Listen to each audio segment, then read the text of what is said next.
Some people forgive and forget. Others, they wait for the moment you're 6 feet under to throw one last shot. And if you know 50 Cent, you know which category he falls into. The hip-hop world is mourning the loss of Irv Gotti, the mastermind behind Murder Inc., the guy who shaped an entire era of rap and R&B. But while tributes are pouring in from every corner of the industry, 50 Cent decided, nah, he's not done yet. His reaction? Cold, petty, and oh so 50. Let's break down what went down, the decades of beef that led to this, and whether 50 just took things way too far. News of Irv Gotti's passing hit the internet like a shockwave. Fans, artists, and industry insiders flooded social media with heartfelt messages. But then came 50 Cent, and let's just say his tribute was not what anyone expected. The man posted a photo of himself chilling on a couch, smoking hookah, with a decorative tombstone right next to him that read, "Rest in peace." And the caption, "I'm smoking on dat Gotti pack, nah God bless him LOL. Brew."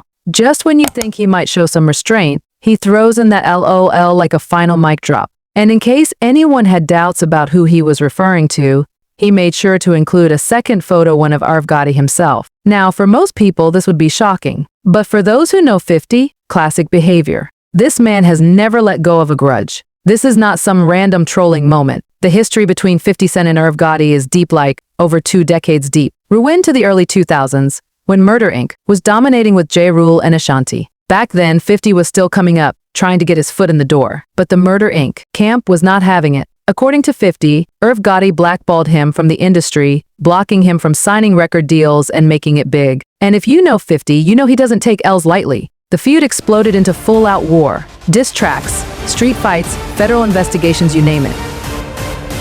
At one point, 50 even dropped back down, a whole track dedicated to ending Ja Rule and Murder Inc.'s career. And let's be real, it worked by the mid-2000s. 50 was on top, and Murder Inc. was fading. But even after all that, 50 never let it go. He's been taking shots at Irv for years, and this latest post just proves he is not about to stop now. As soon as 50 posted his message, social media erupted. Some fans were rolling with it, saying, "This is the most 50 Cent thing ever." Others, not so much. One Twitter user wrote, "This man waited for Irv to die just to get one last joke in? Cold-blooded." Another said, "I get that they had beef, but man, some things you just let go." Even industry insiders were weighing in. One hip-hop journalist tweeted, "We are losing legends too soon, and this is the energy we are on." But let's be real, 50 Cent does not care. This is the same guy who bought 200 front row seats at a Ja Rule concert just so they'd be empty. He lives for this. No matter how you feel about him, Irv Gotti's impact on hip-hop is undeniable. The man co-founded Murder Inc. and launched the careers of Ja Rule and Ashanti. He was the genius behind hits like Always on Time, What's Louvre,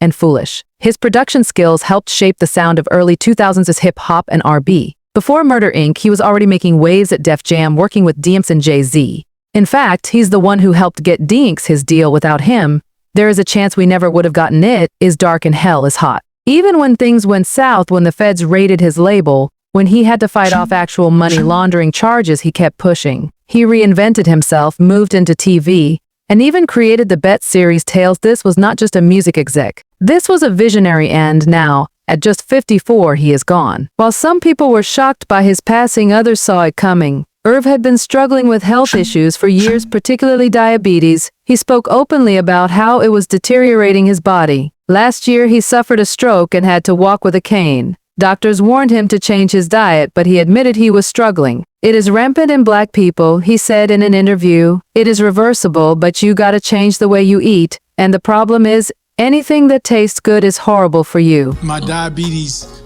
my number's been high. So they just... By August, the situation was getting worse. Reports surfaced that he suffered another stroke, leading to a brain bleed. That was the moment people realized his time might be running out. Now, just months later, he is gone. While 50 was out here playing the villain, the rest of the industry was mourning.